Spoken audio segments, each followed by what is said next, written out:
Mathieu, c'est une personne qui a toujours ses contours. C'est quoi ton secret? On est tous MMG Gang, on est tous allés à Momo. On est tous passés par Momo. Momo Gang. C'est quoi ton pourcentage Instagram de followers? 70 femmes, 30 hommes. Nous deux, bro, 85% des hommes. Ça fait mal au cœur des fois, je rencontre des femmes et tout. C'est sûr, tu reçois grave des messages de femmes. Non! J'ai fumé de la marijuana. Quand ça a été légalisé?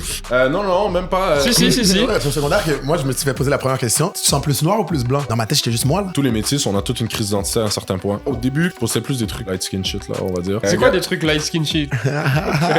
Que si on y va en termes monétaires, je fais aucun argent au Québec. $220 pour une collab, là. En Europe, pour la même collab, je me fais payer 6 000. Dans cet épisode enregistré en juillet 2024, on reçoit Mathieu Dufresne, créateur de contenu, mannequin, gagnant de l'île de l'amour et surtout membre du Sergio Talks podcast, un des podcasts anglophones les plus suivis qui comptabilise 1,6 million d'abonnés sur toutes les plateformes. Mathieu nous parle de sa passion pour le sport, notamment le football américain, de son parcours et je vous avoue qu'on a un peu parlé de femmes. Alors comme d'habitude, si cet épisode vous plaît, pensez à vous abonner et bonne écoute.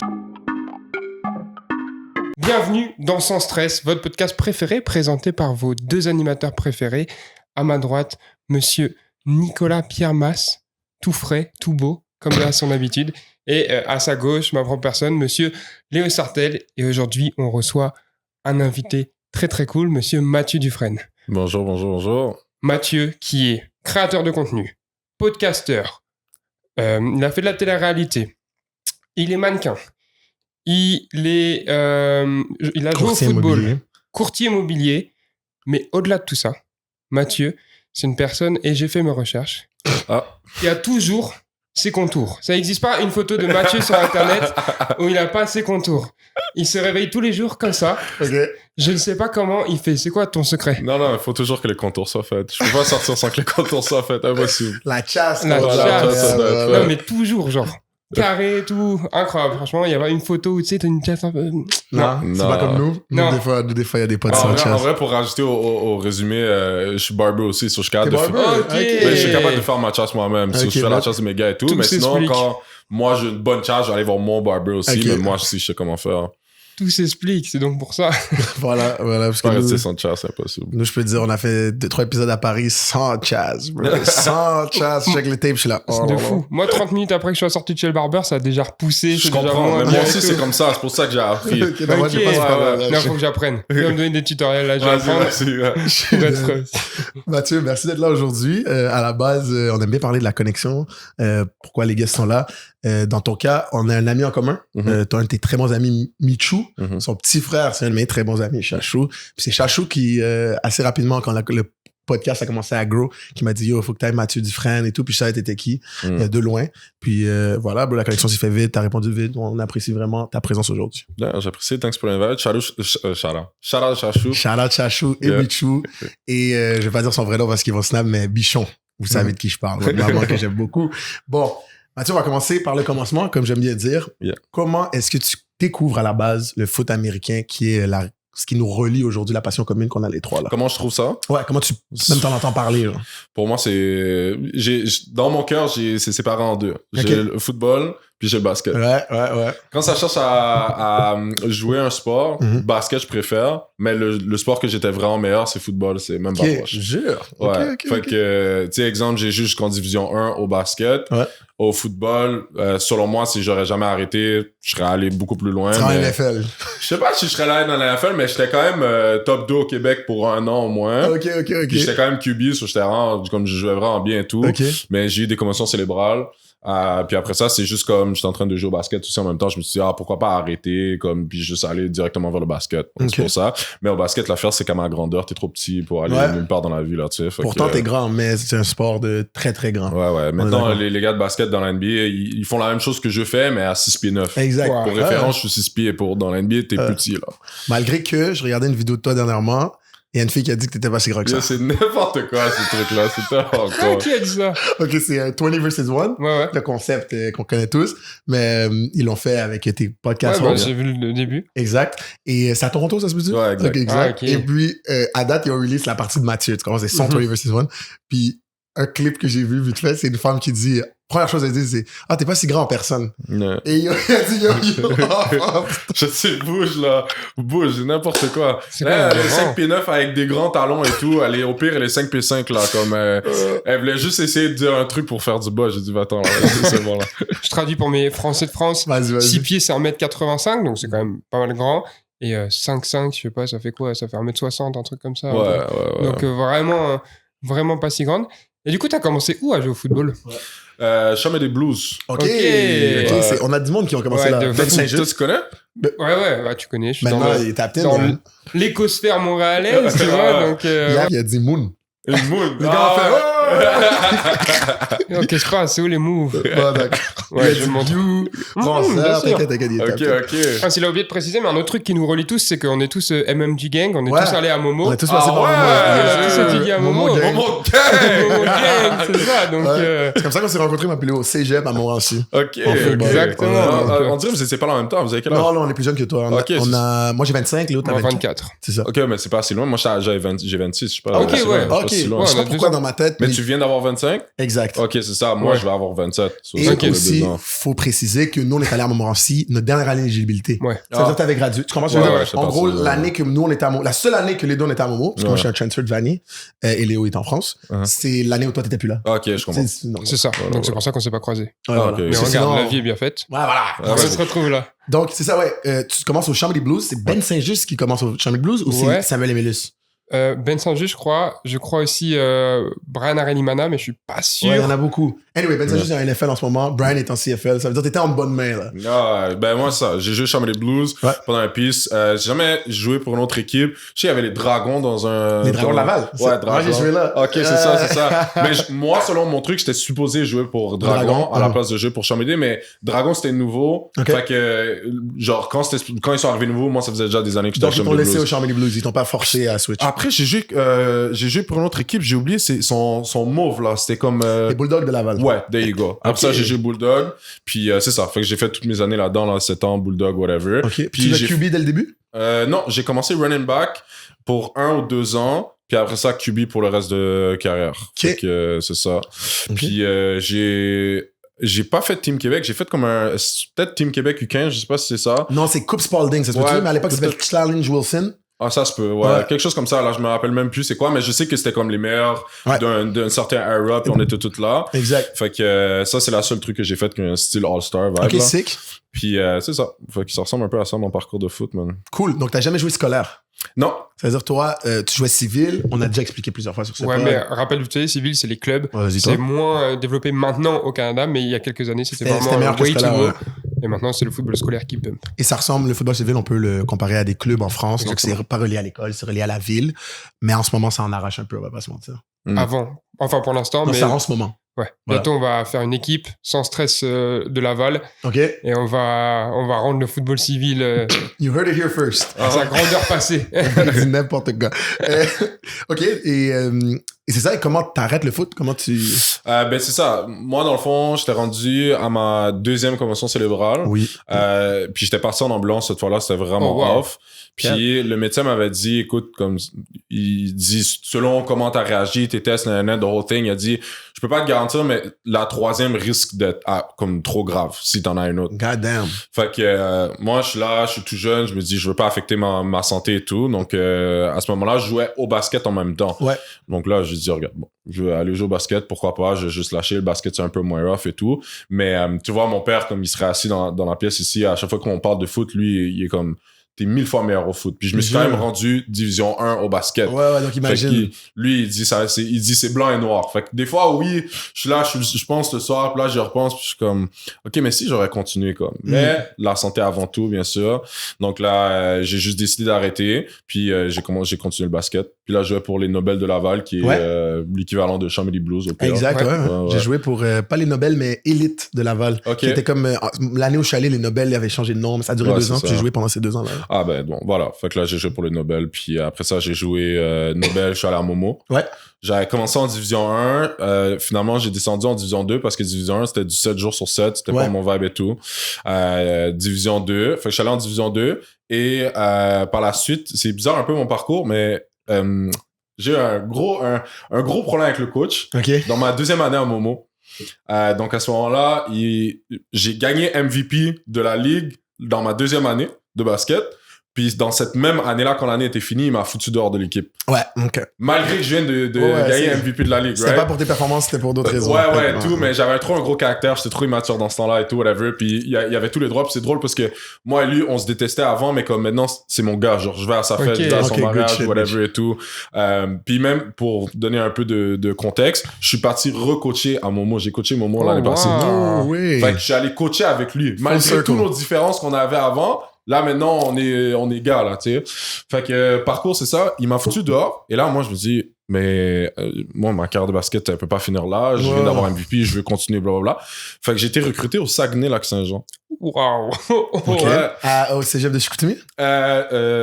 Jonquière. Cégep de Jonquière, ok. Cégep de Jonquière. La seule raison que je suis allé là-bas, c'est que... t'es allé? Ouais, je suis allé. Oh my God. Le changement de paysage de Momo à Jonquière. Ouais, non, Il y a beaucoup de Français qui nous difficile. écoutent, qui savent qu'il y a des joueurs de foot français qui finissent à Jonquière et on dit tout le temps, oh bro, ça va Ouais, être c'est genre tu saisi. joues en région parisienne là, Ouais. et tu t'en vas au milieu de genre la France perdue avec des accents bizarres. Ouais, le Saguenay, c'est quelque chose. En comparaison. Great place, là, quand même. Mais c'est juste le contraste entre un gars de ville et un gars du Saguenay. C'est fou, mais il y avait que des Français là-bas. Voilà. Toute ma reste, c'est juste des gars de... Puis en passant, moi, j'avais jamais comme... Genre... puis là, je pense qu'ils vont relate, là. Tu sais, j'avais jamais vu comment... Puis je dis ça avec respect, mais les Français vous insultez par amour, c'est incroyable. Fait que là, je suis avec mes gars français et tout, on est en train de jouer à Touquet et tout. Là, je gagne 2-3 fois et tout, là, je suis là, yeah, et tout. Il dit, nique ta mère! Nique ta mère! Là, je le regarde, je dis, yo, t'es fou, quoi, là. Moi, je m'en vais pour le taper, là, il y a l'autre Français qui vient et dit, poto, calme-toi. Et, écoute, en France, c'est de l'amour, ça veut dire, c'est genre comme dire tabarnak. C'est la même chose. Stresse pas. Yo, moi, j'allais le pit, je le montais live. Il dit, non. C'était plein de trucs comme ça, il m'insultait tout le temps. Mais vers la fin, tu sais, je me suis habitué et tout. Je voyais que c'était comme ça dans les résidences. Tous les Français, ça s'insulte entre eux et tout, là.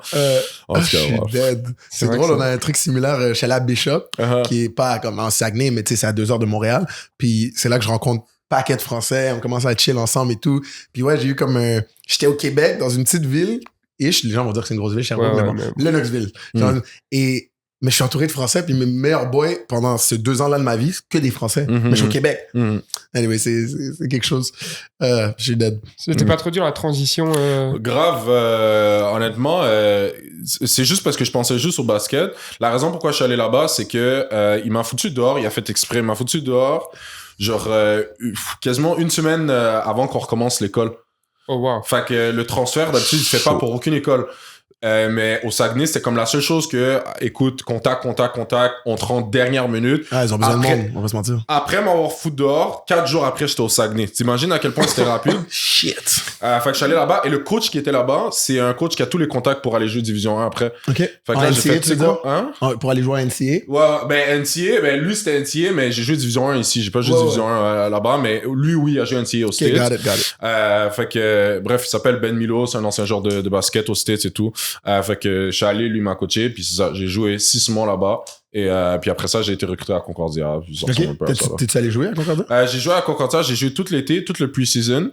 Puis après, j'ai arrêté pour la raison que je savais que j'allais pas jouer pro. Alors, je suis bon au basket, mais je suis pas bon au basket que je veux jouer pro. Que t'as joué pro, ok. Aussi, j'avais pas la grandeur, tout ça, whatever et tout. Fait que c'était, pour moi, je voyais pas de bénéfice à faire 5 ans à l'université ou 4 ans à l'université, à être 7 jours sur 7 dans le gym et tout. T'as pas vraiment le temps de travailler, t'as pas le temps de commencer à grind, à te mettre de l'argent de côté et tout. Je me voyais pas avoir 25, 26, pas d'argent, pas rien, whatever et tout. Il décrit ma vie, en fait. C'est vrai, c'est marrant. Il décrit exactement ce que je veux dire. Non, je rigole. OK, puis à ce moment-là, pendant que t'es en train de prendre ces décisions-là, le basket avance, t'arrêtes le foot, tu prends la décision de « OK, je vais pas jouer pro. » Comment ça se passe, le contenu? Est-ce que dès ce moment-là, t'es déjà quelqu'un qui a une présence sur les réseaux sociaux? Est-ce que t'es sur Instagram? Je pense que t'as peut-être été Facebook famous à l'ancienne. Ben pas vraiment, mais je pense que tu veux dire. Ouais, t'avais un maximum de 5000 amis, là. Fait que je peux pas avoir plus, mais... Ah non, écoute, j'ai commencé sur les réseaux pour le fun. Et j'étais mannequin. J'ai commencé à 14 ans. Fait que je postais des petits trucs de mannequin, whatever. Puis à la base, Instagram, c'était pas poppin' dans le temps. C'était pas ce que c'était aujourd'hui. Mais si tu postais des belles photos, tu blowais quand même assez vite. Fait que j'ai monté jusqu'à environ 20 000. Puis je suis resté là, j'ai stagné pendant des années sur ça, right? mais après ça, je suis allé justement à la télé-réalité. Si le sujet, on en parlera après. Oui, l'île de l'amour. Gros compétiteur d'Occupation Double que Freeman, qui est passé sur le podcast, a participé. Donc, exactement. C'est comme les main télé-réalité en ce moment-là qui compétitionnent. Fait que, bref, télé-réalité, j'ai monté d'un autre 20 000. Et après ça, j'en avais un ami à moi qui est aussi le podcaster, justement, Sergio. Lui, Sergio a grandi sa page jusqu'à 2,2 millions. Fait que, je lui ai demandé un peu des tips and tricks pour sa page et tout. Il m'a tout expliqué comment ça fonctionne. Là, j'ai passé de 49 à aujourd'hui 160. Ben là, en fait, j'ai 410 total Snapchat, Insta et TikTok. Ok, nice. Ouais, j'ai hâte qu'on parle de Snapchat parce que je sais que Snapchat, ça bump un peu. Ouais. Et je suis curieux de voir... C'est tellement drôle que tu dis ça. Moi, je suis tellement pas Snapchat. Puis quand on était avec Ty à Paris, Ty, le comédien d'origine montréalaise qui en ce moment fait des gros shows en France, puis on est allé voir son show notamment. Mais on était au Mousquetaire avec lui, les Mousquetaires de Paris, l'équipe pro. Puis il faisait plein de snaps. Puis j'étais comme, Ty, t'es sur Snap comme ça? Il dit, bro, Snap, ça bombe. Mais toi puis moi, on est vraiment pas Snap, là. Quand on était au Super Bowl avec Samy, on a rencontré des gens que Snapchat.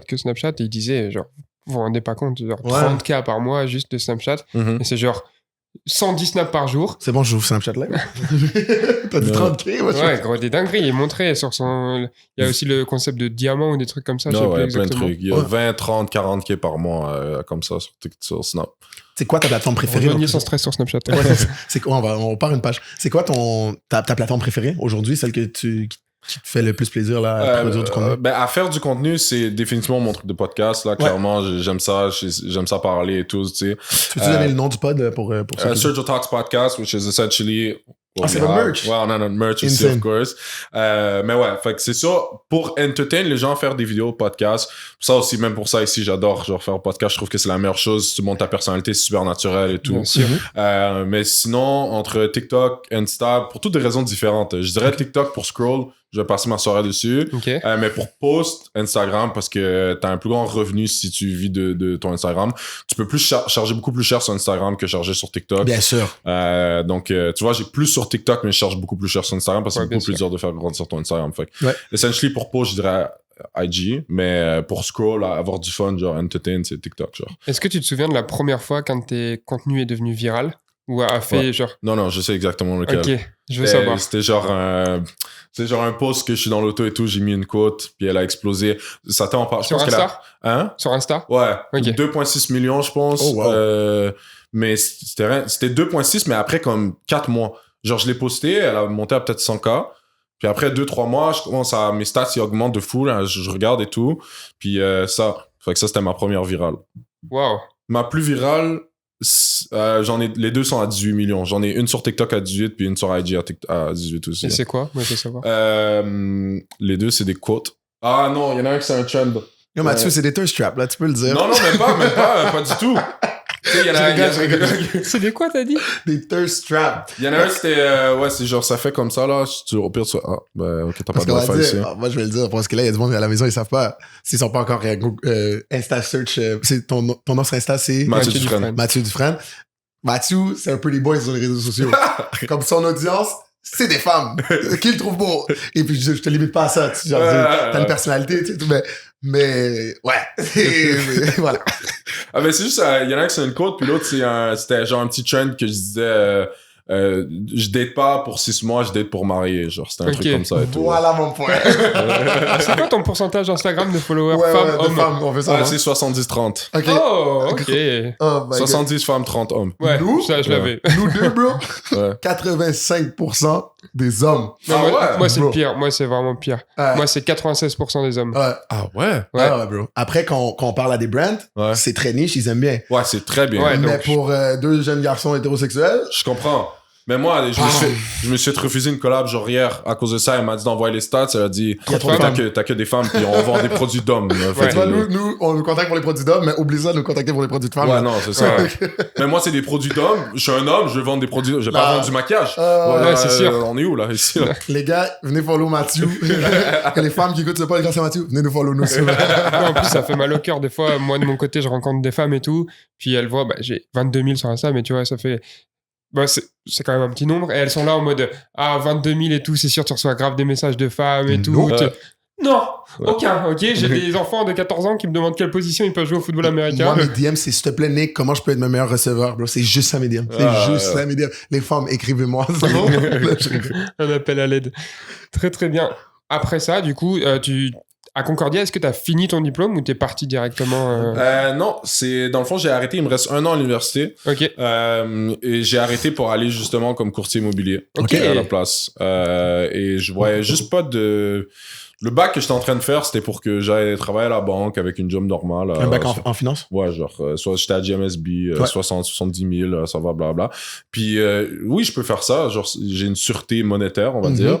Mais ça me ressemble juste pas. J'ai jamais été comme ça dans la vie. J'ai toujours été un gars qui prend des risques, qui vit pas dans la routine, qui fait de la merde, genre H24, puis qui essaie de vivre un train de vie avec ça, genre. Fait qu'au final, c'est ça. Fait que j'ai pris la décision d'aller courtier immobilier parce que justement, c'est un petit peu plus genre entrepreneur vibe et tout. Bah, c'est ça. J'ai fait ça pendant 4 ans. Puis là, j'ai arrêté ça depuis janvier qui vient de passer, là. Comment t'es tombé là-dedans? Genre, c'est des amis à toi qui faisaient? Comment tu t'es dit, ok, c'est ça que j'ai envie de faire, courtier immobilier à cette période-là? Ben, en fait, c'est sûr, là, on en a pas parlé, mais mes travails que j'ai fait par rapport à la place de l'école et tout, c'est toutes des trucs en vente. Ok. Fait que j'ai travaillé pour Bell pendant 5 ans à vendre des téléphones, vendre des services et tout. Donc, je voulais rester dans la vente vu que j'étais déjà comme ça. Je me suis dit, concurrent. C'est un concurrent. Je présume que t'étais... Ah? C'est ton concurrent. De quoi tu veux? Bah, toi, Vidéotron. Non, j'étais avec Fido, moi. Ah, Fido. Parce que moi aussi, j'ai vendu... moi, j'étais à Fido. Pardon. Et... ouais, non, t'inquiète. Mais... ouais. En tout cas, Vidéotron, on les alouettes. Je pense pour ça que t'es mélangé. Ben, c'est ça. Fait que j'ai travaillé chez Bell, en la vente et tout, blablabla. Et après ça, je me suis dit, bon, je restais dans la vente. Fait que je suis allé dans la maison. Voilà. Ok, sick. Est-ce que t'as, autre que cette job à Bell, est-ce que t'as des job-ins que t'as fait avant de vivre? Parce qu'aujourd'hui, tu vis ton contenu, on peut le dire. Ouais. C'est vraiment cool, félicitations. C'est quoi les pires jobs que t'as eu là dans ton adolescence quand tu te cherchais encore et tout? Moi, j'ai travaillé au Victoria's Secret. Si j'avais tué ça. Horrible, oulala. C'était chiant, bro. Genre derrière, dans le backstore, genre. No, brother. I was selling. Au Carrefour Laval. Ah, ouais. Un des meilleurs moments de ma vie. Ben, en fait, ça, j'allais le dire. En plus, c'est bien, là, mais bon. Ouais. Ben, j'ai pas eu vraiment de job de merde, mais elle, que je trouve qui était assez intéressante, j'ai travaillé au Couche-Tard. Ok. C'était mon premier travail. C'est un corner store pour mes Français, donc un dépanneur au Québec. Vous voyez 7-Eleven aux États-Unis, au Japon, même affaire. C'est ça. So, j'en ai vu toutes les couleurs. Hein. Quand tu seras dans un couche-tard, là, le soir, t'en vois toutes les couleurs, là, ceux qui viennent chercher paquet de smoke, ou il y en a qui viennent des trucs. J'ai vu des gens qui consomment certains trucs, puis si tu consommes ça, non de suspect, mais en même temps, c'est fou. Chaque jour, il y en a un qui venait, il achète 2 litres de coke. 2 litres de coke, pas un. 2 litres de coke. Le lendemain, je le vends encore. Avec 2 nouveaux. Tu consommes 2 litres de coke par jour. 4 litres de coca par jour, les gars. Je calcule super bien, j'ai remarqué. Merci, mon frère. Non, mais moi, j'ai continué l'école après le lycée. Ça se voit. Le secondaire. 4 litres. Non, mais c'est incroyable. Peut-être qu'il avait une famille, non? Il y avait pas l'air de quelqu'un qui avait une famille et tout. Fait que, bref, moi, ça m'a juste fait parce que j'ai vu, OK, il y en a certains qui consomment, mais à un point, genre, si, exemple, again, no disrespect, s'il y en a qui fument la cigarette, vu qu'ils sont là à 3 paquets par jour, je les vois la journée longue, là, comme ça, on finir des paquets de 25. C'est impossible. T'es une cheminée, genre, ça se peut pas. Genre, t'es là, c'est impossible. Mais bref, moi, c'était des trucs j'avais 15 ans dans le temps, je peux pas comprendre. Genre, tu consommes tous ces trucs-là, je te regarde, moi je suis là, je fais du sport abusif. La seule chose que je consomme, c'est genre mes plats de nourriture que mes parents me donnent. C'est quoi ton petit vice? Est-ce que t'as un vice de consommation? Mais genre pas du tout. Le sucre, les bonbons, les trucs comme ça? Mais non, même le sucre, non, pas du tout. Je t'aurais dit sucre. Je veux dire, la seule chose que je peux prendre à l'infini, genre, je peux me nourrir de ça pendant 1 mois, c'est de la crème glacée à la vanille. Ok. Genre, je peux me nourrir de ça, c'est sûr. Mais sinon, j'ai aucune...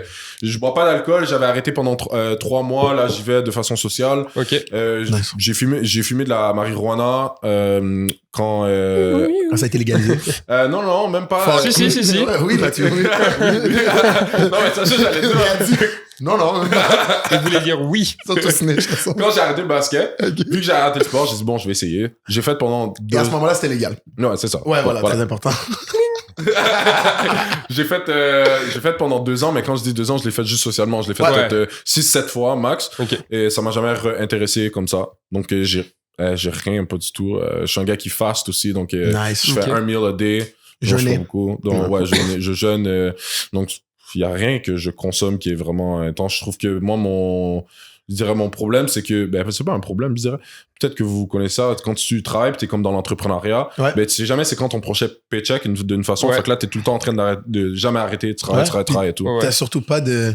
C'est pas clair quand c'est la pause. Ouais, c'est ça. Il y a personne pour te dire, OK, là, c'est le week-end. Genre, moi, puis Léo, des fois, on grind un samedi ou un dimanche. Puis là, on était à Paris. Puis c'était un dimanche. Puis je voulais faire des appels. Je voulais comme link up avec un certain brand ou une opportunité, whatever. Puis Léo, il me dit, yo, bro, genre, je commence à faire les appels. Il dit, bro, c'est dimanche. Les gens normaux, là, travaillent pas. J'ai fait, oh shit, c'est vrai.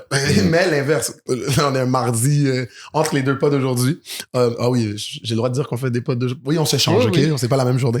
Parce qu'on change, je veux que ça a l'air de... je crois. Parce qu'il n'y a pas d'éblouissement en même temps. Mais oui, on fait plusieurs pods par jour. Puis entre les deux pods, on est en train de déjeuner, genre un brunch spot. Puis je me rappelle, je dis quoi? Puis genre, je vais appeler quelqu'un. Puis lui, il dit... Les gens, ils travaillent live. On est mardi. C'est vrai. Genre, tu sais, on est disconnected à ce niveau-là. Non, je comprends, 100%. Est-ce que t'as déjà fait un burn-out un peu? Bonne question. Non, mais j'ai déjà fait une dépression et c'est quand j'ai arrêté le basket, quand j'ai arrêté le sport. Ok, ouais. Compréhensible. Je te comprends. Je m'attendais pas à ça. Il y a plein de gens qui m'avaient comme un peu averti, comme quoi quand t'arrêtes et tout. Mais tu sais, moi, à un moment donné, pour donner une idée, je faisais 4 sports en même temps pendant comme 3 ans. Je faisais soccer, athlétisme, football, basket. Ok. Mais aussi, j'étais vraiment un enfant, ça me dérange pas de dire ça, mais genre ultra problématique. Genre, j'étais une merde. Genre, shout-out mes parents, je sais pas comment ils ont fait. Fait que eux, leur façon de me, genre, calmer, c'était de m'abuser au sport, genre, abuser. Ouais. Fait que moi, je finissais l'école. À l'école, j'étais en sport-études en plus. Ok, wow. Donc là, c'était sport. Et j'étais aussi sport-études, extra-sport. Ça veut dire, j'avais 4 comment on appelle ça là? 4 périodes. Ouais. Et vu que j'avais extra-sport, j'avais, à la place d'avoir juste éduc, j'avais éduc, mais aussi natation. J'avais éduc, j'avais natation, j'avais, mettons, 2 écoles. Et la dernière, c'était basket. En gros, ils voulaient te mettre KO pour te rendre la quête. Ouais, comme ça, tu rentres, tu dors et tu fermes ta gueule. C'était que ça. Que ça. Il y a des fois, là, j'avais 3 pratiques, genre back-à-back et tout. Wow. C'était n'importe quoi. Mais, puis même à ça, je trouvais le moyen d'avoir, de faire des problèmes avec mes parents, là, comme tellement que j'avais de l'énergie, là, c'était comme too much. Mais bref, je me suis calmé avec le temps, là, vas-y. Fait que ça, je pense que vous le savez, c'est des gars de sport, un gars de sport aussi. Ouais, je joue au foot aussi. Je joue au foot en France. Voilà. Foot américain. Ouais, foot américain. Ça crée de la dopamine. Genre, tu t'habitues toute ta vie, tu fais ça, tu fais ça. Quand on l'a plus, t'arrêtes. Là, au début, je dis, OK, c'est bon. Et après ça, je voyais noir, là, comme c'était, je comprends plus qu'est-ce qui se passe de la vie. Pour moi, la vie fait plus de sens et tout. Triste, j'étais rendu, j'ai jamais gamé de ma vie, là. Ouais, t'es pas un gamer en général. Mais non. Ouais. J'étais rendu je gamais 12 heures par jour parce que je me noyais au pire dans quelque chose d'autre. Fallait que je trouve une autre forme de dopamine, genre. Ouais. Je te comprends. Au moins, c'est pas tombé, genre, dans l'alcool ou d'autres trucs et tout, blablabla. Mais c'est tombé dans le gaming. En plus, il y a eu la COVID. Ouais. Fait que là, j'étais rendu du 12, 13, 14 heures par jour. Je faisais que ça. Au point que, je dis ça, ma vue, elle a baissé. J'étais un gars qui avait du 20/20 vision. Et maintenant, je mets des lunettes. Ok. Puis tu sais, tes parents, ils disent tout le temps, fais attention aux écrans, puis toi, t'es un jeune, j'en ai rien à foutre et tout, blablabla. Et imagine-toi, toute la COVID, au moins, facilement pendant 1 an et demi, 12-14 heures par jour comme ça devant un grand écran. Alors qu'avant, tu faisais pas d'écran, de screen time. Pas d'écran 20/20 vision. Mon gars, maintenant, j'ai des lunettes. Ouais. Maintenant, j'ai des lunettes, puis j'ai maintenant un 15/20 vision, là, mais comme ça va, là. C'est plus comme avant, donc. Je te comprends beaucoup. Moi, je partage aussi ça parce que, en 2019, je joue en France, du coup, football américain. 2018, on perd en finale. 2019, on gagne la finale, tout est bien. Je pars jouer à Montmorency. La saison en France se joue de février à genre juillet. Je finis en juillet, j'arrive ici, directement camp, début août et tout, tu vois. J'enchaîne le foot, 4 semaines de camp, premier match et tout. On m'annonce que je peux pas être dress parce qu'il y a un problème d'éligibilité des papiers, tu vois. Ah, ok. Donc bizarre. 2e, 3e match, pareil. Et finalement, on m'annonce la 4e semaine, genre c'est fini. Tu peux pas jouer la saison à Momo et tout, c'est pas possible. On avait essayé de négocier, mais non, pas possible. Et là, pareil, du coup, j'arrête le sport. Je suis à l'autre bout de toute ma famille et tout, même si j'ai fait des potes et tout. Et pareil, je tombe dans genre vraiment jouer aux jeux vidéo. Ouais, c'est toi le pote. Jouer aux jeux vidéo et tout, en plus Covid. Donc Warzone à fond, Apex Legends et tout à l'époque. Ah, moi, c'est Apex 14 heures par jour. Ouais. Je me suis détruit à ça aussi. Donc ouais, je comprends. Vraiment, je partage ça aussi. Fait que c'est ça. Et je suis aveugle maintenant aussi. Oui, c'est vrai. Non, c'est grave. C'est quoi, Mathieu, ton meilleur concept? C'est moi aussi, j'ai vécu une petite dépression. Moi, c'était en transitionnant de Vanier à Momo. Je pensais que le foot, c'était fini pour moi. Et là, bientôt, ça s'en vient la fin de ma actual carrière sportive de haut niveau. J'appréhende, mais je pense que je suis prêt. Je pense que j'ai été outillé par cette petite dépression que j'ai fait. Léo, tu viens de partager la tienne. Mathieu, tu as partagé la tienne. C'est quoi ton meilleur conseil pour l'audience, là, pour des gens qui s'apprêtent prêtes à faire cette transition. Il y en a tout plein de sportifs qui nous écoutent. Il y en a qui vont pas pouvoir transitionner du secondaire au cégep. Il y en a qui vont pas transitionner du cégep à l'uni. Il y en a qui vont pas transitionner de l'uni à pro et j'en passe. C'est quoi ton meilleur conseil pour eux d'essayer de se préparer à cette transition sans tomber un peu dans cette noirceur? C'est sûr, écoute, j'ai pas les meilleurs conseils, tu sais, moi je suis tombé dedans, mais ce que je peux dire, c'est essayer de te trouver une autre passion. C'est la seule chose que tu peux faire. Vraiment, de pas tomber dans tout ce qui est alcool, consommation et tout, ça va jamais t'aider, ça va te mettre juste encore plus bas, cancel. Mais j'ai pas le conseil exact, sauf de te trouver quelque chose d'autre que tu aimes.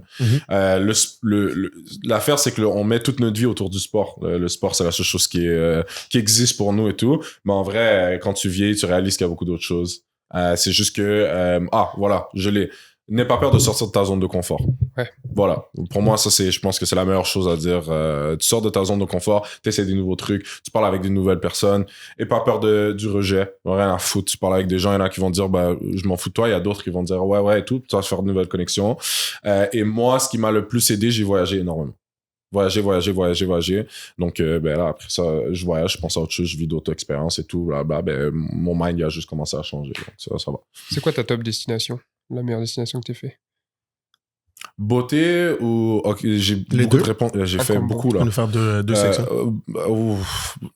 Beauté, eau, genre de l'eau. Ouais. Maldives. Ok. Genre, ça va pas. Pas visage, portrait, genre paysage. Ouais. Hawaï. Ouais. Genre abusif, c'est fou. Les gens, Espagne.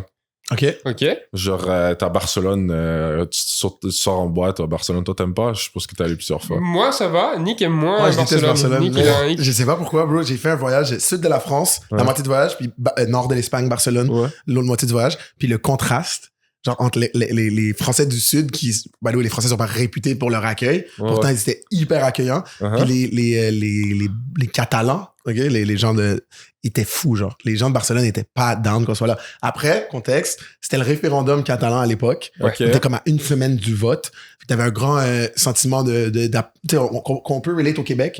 T'imagines 95, là, quand il y avait le oui et le non. Puis moi, j'arrive, je parle pas espagnol déjà, je parle encore moins catalan. J'essaie de parler avec eux dans un espagnol brisé. Puis ils sont comme, non, l'espagnol, soy catalan. C'était comme que des interactions comme ça, genre en mode, fuck les touristes, en ce moment, on deal avec nos problèmes sociaux. J'étais là, ouais, mais la bouffe est incroyable.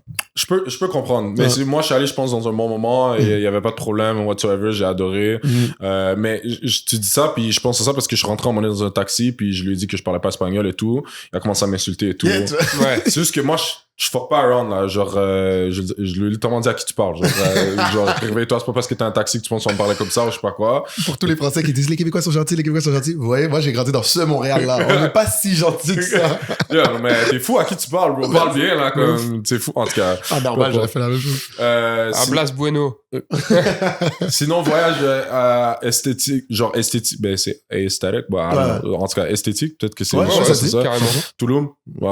Mexique. Tulum, Mexique, ça va, c'est incroyable, c'est super beau. Et meilleure nourriture? Ça va, nourriture. Si tu vas manger local, genre dans les restos que tu connais pas, que personne connaît, whatever, blabla, la meilleure nourriture que j'ai mangé de ma vie. Le meilleur nachos que j'ai mangé de ma vie, la tête de ma mère, tu vois le nachos, ça va me dire, ça pue la merde, ça, c'est sûr, ça sort de poubelle, ça.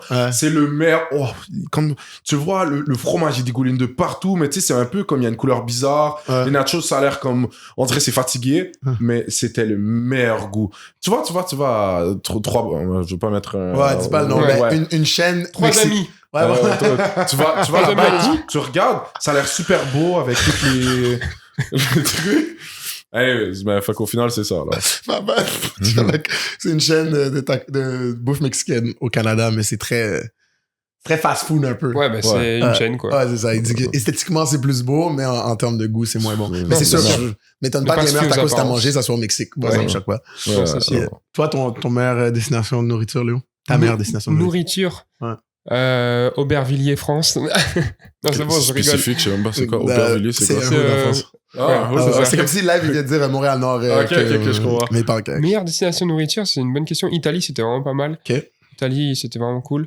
Mais meilleure destination, c'est Hawaï pour moi. C'était wow. Pour même manger? Le poisson. Non, moi, ça va, j'aime bien le poisson. Donc, T'aimes pas le poisson? Manger à Hawaï. Ah, mais ok, oui, attends, local, frais. Poisson cru, le matin, pêché et tout, tu manges comme ça, acai bowl, tous les trucs comme ça. Okay, 100%. Incroyable pour moi. Attends, j'ai pris un poké, il y avait 90% du raw fish, un peu de riz.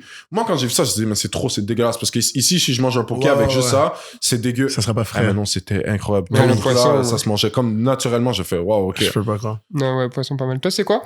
Un tout petit village de pêcheurs, j'oublie le nom, au Japon, que j'ai jamais autant mangé de ma vie. C'était comme une expérience traditionnelle. On était assis là, comme à terre. Ils ont donné, je sais pas si c'est un kimono, mais je suis pas sûr que c'est un kimono, mais l'équivalent d'un kimono, basically. Puis je savais rien de ce qui était sur la table, bro. Toutes des fruits de mer comme exotiques que j'ai jamais vus. Puis j'étais là, ça faisait 2 semaines que j'étais au Japon, fait qu'à date, j'avais déjà vécu une belle expérience. Tu parlais japonais déjà.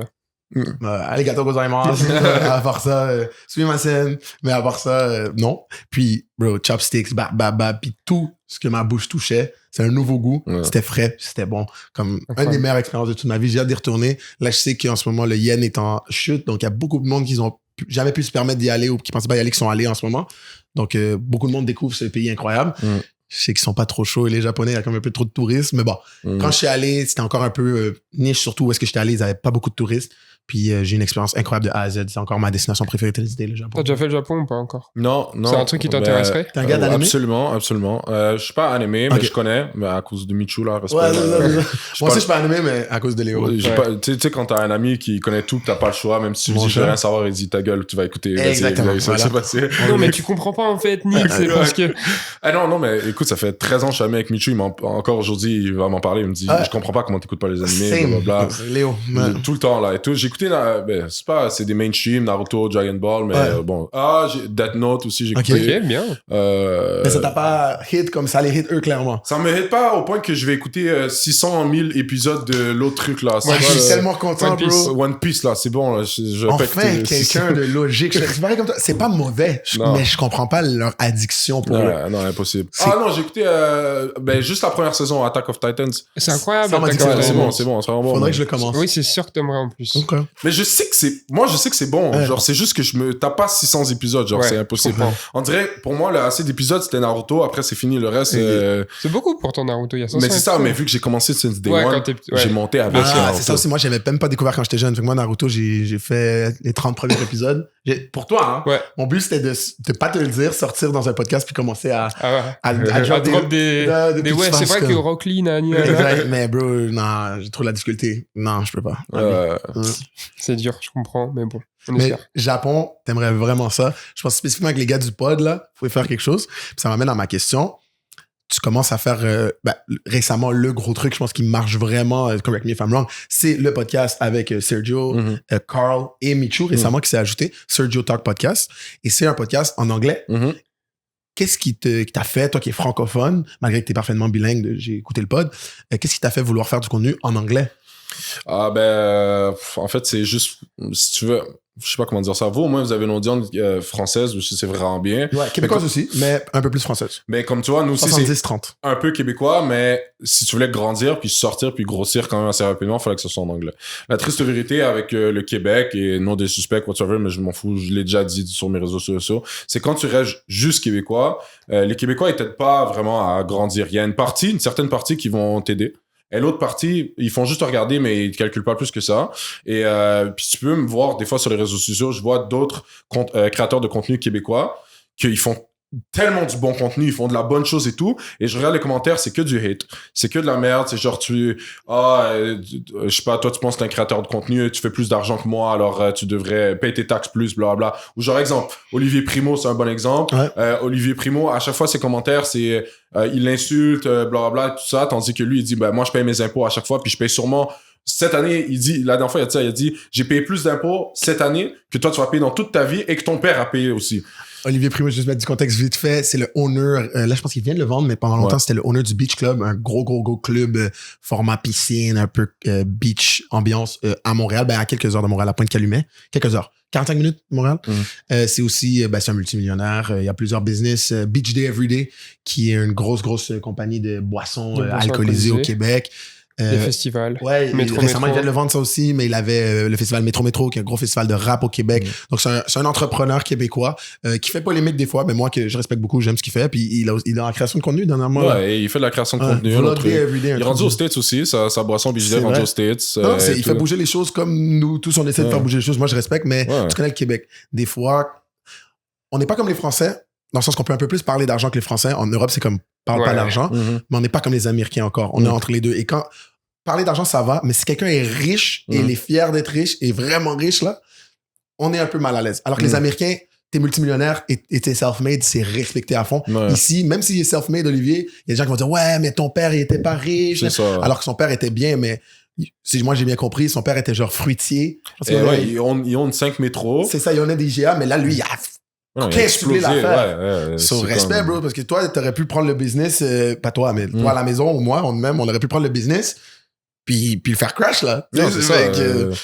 C'est un peu ça et tout. Donc, c'est pour ça que je suis allé en anglais. Puis c'est le nom des suspects. Je suis très fier d'être québécois. Ma mère est québécoise et tout, whatever. Je le ferais bien et tout, mais je l'ai essayé. Ça n'a pas fonctionné. Fait qu'au final, on est allé en anglais. Puis tu vois, quand on se fait arrêter dans la rue, on se fait parler et tout, on leur dit on est montréalais, blablabla, whatever. Puis on va peut-être faire un épisode justement en français et tout, parce qu'au final, on veut... Ouais, c'est ça. Fait qu'au final, c'est pas comme si on veut pas, on a quelque chose contre et tout, blabla. C'est la triste réalité. Tu veux percer, ben tu fais ton contenu en anglais. Et en fait, je trouve ça dommage parce que on aimerait bien le faire peut-être en français, puis que ça explose. Puis que... Ouais, c'est ça. Moi, tous les entrepreneurs québécois et tout, je vais like leurs trucs, je vais aimer leurs trucs, je vais leur pousser à qu'ils fassent leur carrière, whatsoever. Je vais pas être comme contre ou les pull down ou des trucs comme ça. Je trouve que c'est une sorte de mentalité après, mais bon, on va ça. Je comprends. Si je peux reculer un tout petit peu, t'as mentionné que ta mère était québécoise, mais du côté de ton père, si je me trompe pas, t'es d'origine haïtienne. Exact. T'es même né en Haïti. Non, je suis pas né en Haïti. Non, mais sources, là. Tes sources. Il y a certaines sources en ce moment, là, t'es en train d'écouter le pod, je suis très déçu de toi, là. Moi, on m'a dit que t'étais né en Haïti. Je suis mauvais. Ok, chachou, moi. Ok. T'as drop le name, là. Hein? T'as drop son nom? Moi, je m'en fous. On l'a shout-out tantôt. Mais moi aussi, je suis d'origine haïtienne. Puis, si j'ai bien compris, t'as grandi ici, d'origine haïtienne, mais avec des parents québécois. Ouais. Est-ce que tu veux nous parler un peu de... ma mère québécoise, mais mon père irlandais. OK. Mais dans le fond, lui, il est 100% anglophone. Ouais. Donc, il n'y a pas nécessairement la mentalité québécoise non plus. Dans le fond, petite histoire vite fait, lui, quand il a rencontré ma mère parlait pas un mot anglais, lui, il parlait pas un mot français. Oh, wow. ton père irlandais, on est d'accord, c'est pas ton père biologique. Non, ça, mon père biologique, c'est... Attends, tu as dit qu'il était ici. Ouais, c'est juste la raison pourquoi je dis maintenant mon père. Oui, c'est juste que mon père biologique est juste pas dans ma vie. Fait que la personne qui m'a raised, qui est arrivée quand j'avais 4 ans, ben... Ouais. C'est lui ton père pour toi. Ben, father figure, c'est la seule chose que j'ai connue. Donc, je comprends totalement. Donc, c'est ça. Bon, en vrai, lui, ben, c'était une mentalité complètement différente et tout. Donc, j'aurais pu peut-être grandir dans la mentalité québécoise, mais en fait, pas tant. La façon que ma famille est, ben, j'ai un côté beaucoup très français, justement. Ouais. Donc, il y a cette mentalité-là. Qui vient de... Paris, je suppose, mais c'est tout de... Oui, non, mais je veux dire, c'est qui est comme d'où cette culture française dans ta famille Kebs? Ah, ben, genre mes grands-parents et tout, blablabla. Okay. Et là, eux, ils ont descendu, mais on est né au Québec après. Ok, c'est bon, j'allais où avec ça? Pardon, tu parlais de la dynamique, ton père irlandais, anglophone, qui a rencontré ta mère qui parlait pas un mot... Lui, non, j'allais dire la dynamique de la famille. Ok, ouais. C'est ça. Fait que français, après ça, t'as justement irlandais, donc les cultures sont juste complètement différentes. Et même aussi, genre, ma tante, elle a marié avec un gars qui est West Canadian. Ouais, okay. Donc là, tu vois, c'est toutes des mentalités différentes. Là, c'est un peu différent et tout. Fait que là, j'ai grandi dans ça. Donc moi, en fait, j'étais dans, un peu comme j'ai mentionné un peu pour le sport, mais mes parents sont très, très stricts. Okay. Genre ultra stricts.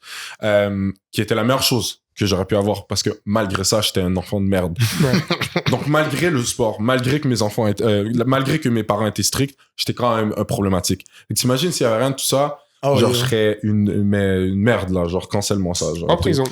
Ouais, quelque part, dans la rue, je sais pas, mais je te jure, je serais quelque part bizarre parce que je faisais de la merde. J'ai une question un peu personnelle pour toi. Ouais. T'es un jeune métis, donc de moitié haïtien, moitié québécois, mais tu grandis avec pas de black father figure directement autour de toi. Moi, j'ai la chance, c'est ma mère qui est haïtienne, et j'ai grandi avec ma mère, comme toi, mais... Donc, moi, j'avais cette femme noire pour me rappeler comme que je suis moitié noir et tout, puis me diriger. Donc, j'étais beaucoup dans cette culture haïtienne. Aujourd'hui, quand je te parle, puis je vois ton contenu, ça se voit que tu sais que t'es moitié noir, tu sais que t'es moitié haïtien, mais comment est-ce que, en grandissant, elle venait d'où ta culture haïtienne, tes amis? Comme tes deux parents n'étaient pas haïtiens, comment t'as pu taper dans ta culture haïtienne en grandissant? Déjà, comme ma famille, comment ils sont très open-minded. Fait qu'ils m'imposaient pas, je sais pas comment dire ça, c'est très bizarre à dire, mais ils m'imposaient pas genre une culture. Okay. Genre, ils me faisaient grandir comme n'importe quel enfant. Ma mère, elle est très, très free beans, là, genre très relax et tout. Okay. Fait qu'elle me faisait juste grandir comme n'importe quel enfant, peu importe la couleur de peau, ouais. Fait qu'après ça, niveau adaptation, genre, je vais donner toutes les crédits, mais c'est Michou. Okay. Quand j'ai rencontré Michou, c'est là que j'ai fait comme, genre, je suis allé de mon côté, genre, black. J'avais des amis black au primaire, mais si tu changes pas, t'as pas de crise d'identité à cet âge-là. Au secondaire, t'en as une, tu sais. Ouais, c'est au secondaire que moi, je me suis fait poser la première question. Nick, toi, t'es moitié-moitié, tu te sens plus noir ou plus blanc? Ouais, c'est Puis j'ai fait l'introspection, j'étais comme, ben, je sais pas. Ouais. Comment ça? Genre, on m'avait jamais demandé ça, tu sais. Puis dans ma tête, j'étais juste moi, là. Ouais. Mais en plus, je pense que tu peux relate. Presque tous les métis, on a toute une crise d'identité à un certain point. Ou tu sais pas si t'es plus blanc, plus noir, justement. Moi, mon truc, puis je vais le dire, je suis tellement pas mal, j'étais blanc jusqu'en secondaire 1. Fait que, je sais pas si tu veux traduire. C'est secondaire 1 aussi? Secondaire 1, c'est le début du collège. Le collège, ouais. J'étais blanc, 100% blanc, genre tout pète, genre tout le kit et tout. Non, t'avais... Et secondaire 2, j'ai rencontré Michou. Ouais. Et aussi, j'ai eu ma première blonde et aussi qui était noire. Donc, double noir de deux côtés. Ouais. J'ai changé direct. Ouais. J'ai percé mes oreilles. Les ticouri, les tresses, toutes, j'ai changé. Je suis devenu black x 1000. Zéro blanc. Rien à foutre. Mon slang, je parlais juste comme un black et tout. Genre, au pire, c'était... Ma mère, genre, elle était comme, what the fuck? Genre, c'est qui ce gars? What's going on? What's going on et tout. Et j'ai eu cette crise jusqu'à... Genre, pas de crise, mais genre, je suis juste black, genre, on va dire, jusqu'en secondaire 4 environ. Ouais. Et après, secondaire 4, donc j'ai 16 ans environ. Secondaire 4 et 5, après ça s'est plus placé. Ouais, c'est cégep qui tu es vraiment. Ouais, au cégep, maintenant, à chaque fois que les gens me demandaient, t'es plus blanc, plus black, je disais, je suis light skin, genre 100% les deux. Ah, je suis métis. Je peux chiller avec des blancs, je peux chiller avec des arts, je peux chiller avec tout. Moi, il y a pas de couleur, il y a pas de couleur de peau. Je suis ultra relax avec ça. Mais quand tu me demandais comme plus jeune, il y a un point où je traînais juste avec des noirs. Puis tu disais, je suis black. Ouais. Que des noirs, rien d'autre et tout. On avait un ami arabe. Fallait que tu sois immigrant. Si t'étais blanc, j'étais genre, moi, je suis pas blanc. Genre, c'est impossible. N'importe quoi, crise de trucs là. Mais non, moi j'en ai rien. Ouais, exact. Faut que c'est ça et tout. Puis même au point qu'après ça, ma deuxième blonde, c'était une blanche. Après, je suis retourné. Donc j'ai fait black. Après blanche. Et après, ma relation la plus longue, peut-être que tu connais, c'était une mulâtre aussi, une métisse. Donc elle était light skin. Donc à ce moment-là, light skin, genre n'importe quoi. Là. C'est toute une histoire de merde. Là. Est-ce que vous aviez pas, maintenant que tu m'avais, est-ce que vous avez pas un couple Instagram ou un truc comme ça? Est-ce que tu dis pas non, pas un couple Instagram. On a fait des photos qui ont go viral. C'est ça, c'est un social media couple, non? Ouais, on a eu un petit... je me rappelle de ça. Genre, dis-toi, imagine-toi, en 2017, on a posté une photo ensemble. 2017, Instagram. Ouais. On a posté une photo. Moi, j'avais 1000 followers, genre, peut-être et tout. Et la photo s'est tapée 25 000 likes. Et Twitter, j'avais 200 followers et tout. Et on a fait une vidéo. Elle a fait 9,8 millions de views et tout. Fait que là, on a comme explosé, là, et tout. Même chose sur Insta, TikTok, genre, plein de trucs comme ça. Je vois. Qu'est-ce qui t'a donné envie de créer et de poster du contenu? J'ai pas la réponse à ça. J'ai toujours, genre, quand on me demande ça, je le fais pour le fun. Là, maintenant, je le fais strictement parce que j'adore entertain les gens, montrer ma personnalité, genre, c'est le fun et tout. Là, c'est-tu rétroaction des gens? C'est ça, rétroaction? L'engagement, tu veux dire, genre? Non, mais comment les gens ils réagissent. Tu sais, introspection, rétroaction, c'est genre extérieur, comme le... En tout cas, bref, peu importe. La réaction des gens quand ils me voient. Ok. Voilà. Là, tu mets ça dans un échantillon. Rétroaction, peut-être. Vas-y, corrige-moi. Les deux, vous avez fait comme ça. Ouais, non. J'ai essayé de te sauver, mais t'es comme, oh no, les cinq, ouais. Anyways, bref, la réaction des gens, quand je sors en public et tout, les gens, ils sont comme, on adore votre contenu. Ok, les retours, basically. Les retours, c'est ça, exactement. Moi, je vais pas mentir, moi aussi, c'est ce qui fuel the fire. Ouais, genre, c'est trop quand nice. J'ai beaucoup de doutes des fois, c'est normal, il y a des hauts et des bas dans la création, puis moi, Léo, il fait ça depuis le début, mais moi, c'est récent que je me mets all-in. Puis quand on croise quelqu'un dans la rue, puis il me dit, bro, j'adore ce que tu fais, ou un message, puis and it feels genuine. Bro, tu viens de me donner 3 semaines de sans doute. Mais pardon, je t'ai coupé. Non, mais c'est ça, c'est pour ça que j'ai fait l'histoire de contenu et tout. Puis là, maintenant, je fais ça pour le fun, j'adore. Est-ce qu'il y a des gens qui t'ont inspiré, des créateurs que tu dis, j'aime bien ce contenu, vas-y. Parce qu'il est au fan fini de Logan Paul, c'est ce qu'il essaie de dire. Logan Paul? Ouais. Non, moi, j'ai pas... Ben, si je pense à juste mon Insta, au début, quand j'ai commencé, où je postais plus des trucs genre light skin shit, là, on va dire. C'est quoi des trucs light skin shit? Expliquez-moi, messieurs. Genre des photos, là. Tu vois, tantôt, quand je parlais de Touch Trap, vas-y, c'est ce qu'il faisait. Genre des photos comme ça, genre. C'est comme des... Ok. Voilà. C'est un gars en Europe, peut-être toi tu vas connaître. Il s'appelle Umroy, il est au UK. Non, ça me dit Bref, il rien. y a genre 200K sur Insta et tout. Depuis longtemps, son père c'est un millionnaire MMA guy. Ok. Et lui, Wow. genre, son feed est ultra esthétique. J'adore. Je followais pas d'hommes autres qui étaient comme pas mes amis, Mais, genre. ouais. Et lui, je le followais, j'adorais, il postait des trucs genre super stylés et tout. Fait que j'aimais vraiment beaucoup ça. Mais, fait que lui, j'ai commencé avec lui. Il y avait aussi un autre gars, il s'appelle Addis Miller. C'est aussi un gars de London. Ok. Lui, ça ressemble plus au contenu que j'aime un peu aujourd'hui. Là, il y a un peu dérivé. Il est allé beaucoup plus dans... il parle de dépression, d'anxiété, des trucs comme ça. Ok. Et tout. Ok. Il y a de son audience, lui, à genre 800 environ. OK. Moi, je suis plus dans entertainment, te faire rire et tout. Lui, il fait pas des contenus comme ça, il fait du contenu qui va t'aider, en fait. Ouais, Genre, ouais, c'est un peu son- plus sérieux. ça. Exactement, voilà. Mais son contenu est vraiment nice parce qu'il est... Où que je le followais, que j'aimais vraiment, il voyageait, il faisait des vlogs et tout. Il est parti genre en Afrique, il est là avec des éléphants et tout. Moi, j'adore ce genre de contenu, je trouve que c'est super nice. Tout ce qui est ce genre de contenu, j'adore. C'est juste que j'ai grandi dans le genre touch trap. C'est ça qui me donnait du feu. Ouais. Et là, je suis comme en train de le changer. Ouais, exact. Mais c'est pas une transition que je peux faire du jour au lendemain, tu sais. Fait que j'ai commencé, tu vois, j'ai voyagé pendant comme 3 mois, j'ai mis juste du contenu de voyage, les gens ont super aimé. Je disais, ok, Parfait, c'est ça. bien et tout. Fait que là, je mixe un peu un des deux. Je fais pas trop de touch up, mais je fais quand même des vidéos Non, que... je parle à l'ancienne, hein. J'ai pas... Non, mais même maintenant, ça pourrait être considéré touch up parce qu'on me voit en chess ou genre, je fais des get ready with Chess, ça me veut et dire tout. torse nu. Ouais, exactement. Genre, tu sais, je m'habille et tout, whatever. Fait que ça peut paraître comme touch up, mais bon, ça va. Moi, en suivant le podcast, personnellement, c'est là que j'ai vraiment vu ta personnalité et que j'ai dit, OK, non, il est vraiment fly, ce gars-là. Ça faisait longtemps que je voyais ce que tu faisais de loin parce qu'on est dans la ville et tout. Mhm. Et tu sais, c'est bien correct. Moi, même si tu faisais que du touch trap content, bro, Mhm. va chercher ton grind, va faire ce qui marche. Mais quand j'ai vu le podcast, j'ai vu la dynamique avec les autres gars. Tu sais, t'es un gars, t'as ton propre groupe de gars. Donc, voir un autre groupe de gars qui bondent pour de vrai, Yeah. tu sais, on le sent si c'est vrai ou faux. Et je vois que c'est vrai, c'est cool. En plus, il y a Michou que je connais très bien. Ouais, c'est ça. Non, donc moi, je pense que, à mon humble avis, cette transition, elle va se faire vraiment bien parce que you're a cool guy. Mm. C'est OK. Je peux. Quand t'avais 17 ans, t'as commencé grâce à ça t'a suivi. Cool. Mais il y a rien qui t'empêche pas de te renouveler, là. Puis, Non, exact, 100%. en parlant justement du pod, Mhm. comment, non, même avant le pod, excuse-moi. D'où cette idée, comment ça devient cette idée d'aller faire une télé-réalité au Québec qui, maintenant est très grosse, mais si je dis pas de bêtises, c'était la première saison ou la deuxième? Deuxième. Et à ce moment-là, c'était pas sûr que ça allait avoir une certaine crédibilité comme la grande télé-réalité dont on a parlé plusieurs fois sur ce pod, Occupation Double. Mhm. Parce qu'il y avait eu un compétiteur d'Occupation Double qui s'appelait Oh My God, non, pas Je connais même pas. XOXO. Ah, XOXO, ouais. TVA avait essayé de faire XOXO, ça avait flop. Mhm. Et après, on savait que TVA revenait avec un projet. Et beaucoup de monde aurait pu se dire, non, OD ou rien. Mhm. Qu'est-ce qui t'a fait aller faire cette télé-réalité? Ben, j'avais rien à perdre, on m'a invité. Je me suis dit, bon, vacances gratuites, pourquoi pas. Fair, là, j'adore tes Tu sais, cash. vacances gratuites, je vais là-bas et tout. Moi, j'avais déjà dit, tu sais, t'es là pour aller chercher l'amour. Moi, j'avais toujours dit, je vais là-bas pour l'expérience. Ok. Si ça arrive, tu trouves l'amour, ben alors, ok, ce sera ça. Mais moi, j'ai dit, je vais pour l'expérience, on m'a invité. Tu sais, je vais pas dire que je vais pas mentir. Dire, je m'en vais trouver l'amour là-bas. Oh. C'est pas logique, je sais pas, il y a qui là-bas.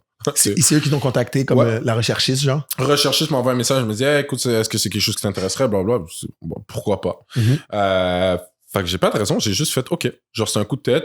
Tu sais, avec Covid, dans ce temps-là, j'avais pas de vie, j'avais rien d'autre à faire de ma vie. Tu gamais. Je gamais 14 heures par jour, je dis, regarde, pourquoi pas, je vais partir et tout. Uh-huh. Et au final, c'était une très bonne décision. Fait que... Si je dis pas de bêtises, vraiment, est-ce que pour ceux qui connaissent pas, les Français, majoritairement, parce que je pense qu'au Québec, on connaît bien, c'est quoi le concept de l'émission? Comment ça se passe? Ils vont savoir très bien c'est quoi Love Island. Juste dire ça, je te garantis, ils savent c'est quoi. C'est vrai, quoi. c'est la version québécoise de Love Island, c'est vrai? C'est la même chose. Exactement les mêmes jeux, les mêmes trucs, c'est juste que c'est en français. Donc, c'est ça. Il y a Love Island USA, Love Island UK, il y a plein. Ok. Je pense qu'il y a Love Island France aussi. Pas sûr de ça. Ouais, Steph, j'ai un de mes gars, Steph, il est allé. Ah ouais? Ok, Ouais, maman, mais maman. je pense que c'est pas populaire comme ça parce qu'il y a les Marseillais, il y a Ouais, d'autres trucs. les et tout. Anges. Le Secret Story qui a repris cette Secret, année. ils ont tellement, eux, là, Ils en sont télé-réalité. tellement gros Ouais, que Love Island France, il est Ouais, ça même pas tant. c'est comme La Villa des l'équivalent Cambrésis. avec Love Island ici, avec Occupation Double. Il y en a un qui est tellement gros, Ouais. c'est un géant que l'autre, bon, il est un Ouais. peu là, mais il est pas là. Genre, c'est la même chose. Fait que au final, ben c'est ça, c'est Love Island. Tu t'es un peu humble sur ton parcours là-bas, parce que moi, si je dis pas de bêtises, t'es allé gagner le bail, là. Ouais. T'es allé gagner l'émission. Peux-tu nous parler de ça? Puis t'es sorti en couple. Tu disais que t'es pas allé chercher l'amour. T'as rencontré une fille là-bas qui est devenue vraiment ta copine hors de l'émission aussi pendant un bout. Ouais. Écoute, ben, je suis allé là-bas. J'ai rencontré une fille. C'était très... Si on est vraiment honnête, puis je peux le dire, parce que même si elle regarde, rien à foutre, on se l'est dit, en fait, moi et elle, on n'était pas en amour. Genre, c'est faux, en fait, si on dit que c'est en amour. Je pense qu'on s'appréciait vraiment beaucoup. Okay. Et ce qui a fait la dynamique, ce que les gens nous ont vu, c'était vrai et tout. Puis c'est pour ça qu'on est resté en couple après.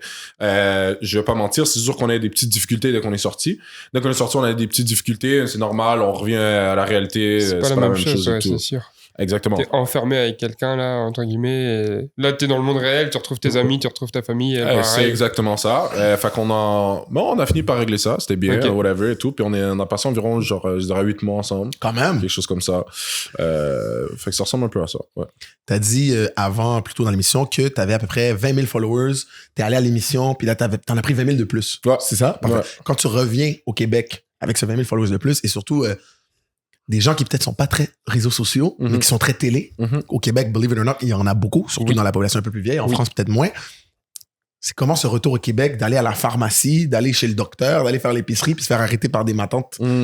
Ça, écoute, c'est encore comme ça aujourd'hui, là. Okay. En fait, c'est soit pour le podcast, mais si c'est pas le podcast, ça va être genre, ouais, vous êtes des gars de l'île de l'amour, blablabla, chaque Carl, là, genre la oui, c'est ça. Un de tes podcast hosts a aussi fait l'île de l'amour. La même année que toi. Ouais, la même chose que moi. C'est comme ça, on s'est rencontrés comme potes, là. Ok. Ouais. Et, bon, moi, ça m'a pas, genre, je suis très relax comme personne, là. C'est pas parce que j'ai une plateforme que je suis différent, là. Je suis la même personne et tout. Donc, déjà, à la base, je suis quelqu'un de très sociable. Fait que si on enlève l'histoire de plateforme puis tu commences à me parler, ben, je vais parler avec toi, y a pas de stress. Toute façon. Là, c'est juste qu'il y a comme il disait tout le temps la même phrase, il disait tu me connais pas mais moi je te connais. OK. Ouais. Puis là moi je dis vas-y, puis je commence à parler avec eux. Ça n'a pas été un hit pour moi dans le sens que j'étais mal à l'aise ou des trucs comme ça, les gens étaient très gentils avec moi, les Québécois étaient tous très gentils, peu importe c'est qui, donc j'ai rien à dire. En vrai, c'était une belle expérience, autant le après aussi était très bien. Puis j'entends Léo ici là parce qu'on est un peu psychic maintenant qu'on fait un podcast depuis longtemps. Lui il veut savoir comment ça s'est passé à ton retour avec les femmes. Avec les femmes. Et cette question messieurs, ben, elle va se faire sur Patreon, bien sûr. Non? Mais si, je suis très d'accord. On va commencer la partie Patreon. Pour ceux qui savent pas, on a un petit Patreon. C'est une plateforme qui permet de nous soutenir et de rendre tous ces podcasts possibles. L'abonnement commence à partir de 4 € par mois, c'est-à-dire $6 canadiens. Donc, n'hésitez pas à nous rejoindre. Épisode en avance, contenu exclusif avec des invités de minimum 15 minutes, mais des fois, ça va beaucoup plus par épisode. Si vous êtes les tiers supérieurs, vous avez des rencontres avec nous chaque mois. Plein de trucs cool. Donc, venez sur Patreon parce que c'est là où le croustillant se passe. Voilà. La meuf, je pense qu'elle m'en veut encore aujourd'hui parce que j'ai vu sa sœur à mon gym. Dis à ta sœur de me unblock là, ça fait 10 ans là. C'est plus la deep line regarde en mode ta gueule. En général, je suis juste un kink. Genre ils vont dire oh moi j'ai jamais eu un black, je veux toi. Fait que là ils disent je vais essayer un métis pour dire que j'ai essayé un black. J'ai eu des meufs qui ont fait des trucs de fou devant ma meuf. Please tell us. Elle vient, genre, elle met sa main sur mon bras devant ma meuf. Elle dit, je sais pas à qui tu parles, mais bref, on va prendre un verre là-bas si tu veux venir à notre table. Men cheat, women cheat, mais à mon humble avis. Je vais dire la même chose, vas-y, dis-le. Les gars sont forts quand ils cheat, mais on n'est pas forts. Tu vas te faire cut! On va te faire cut! Mais la femme quand elle cheat, c'est tu vas jamais savoir. Merci. C'est vrai, jamais. Mais c'est parce que nous, on est naïfs. Nous, on est bêtes. Nous, on va pas mettre les trucs Apple dans les voitures ou des trucs comme ça. Nous, on se dit. Elle sera jamais. Après, nous, on n'a pas fait. On théorise. Et les deux ont su qu'elle a cheat à cause de moi. Ils m'ont expliqué une histoire. J'ai dit, ça fait pas de sens. Inspecteur Matthew, top 3 nationalités de femmes et pourquoi t'aimes pas les latinas. Voilà. Si vous n'êtes pas abonné à Patreon, vous avez manqué quelque chose. Vraiment, vraiment. On a donné toutes nos stratégies avec la jante féminine. On a parlé beaucoup de tout ça. Donc, n'hésitez pas à nous rejoindre sur Patreon. Sauf maman, s'il te plaît, ne nous rejoins pas sur Patreon. Exactement. Et je tiens à dire que moi, j'ai rien dit. C'est ces messieurs-là. Moi, je connais pas la jante féminine. Voilà. Exactement. Je suis pas consentant de cet épisode. Patreon, à partir de 4 € par mois, ça fait... Pardon, no Diddy, by the way, je connais la jante féminine. Je viens de réaliser que j'ai dit, je connais rien de la jante féminine. Suspect. Oui, Patreon, 4 €, $6 canadiens. Ça permet de supporter le podcast. Comme vous voyez, on est à Paris, après on est à Montréal, on est à Paris, à Montréal. C'est pas gratuit, mon cher. On n'a pas encore de sponsor avec Air Transat, Air Canada, Air France, mais ça s'en vient.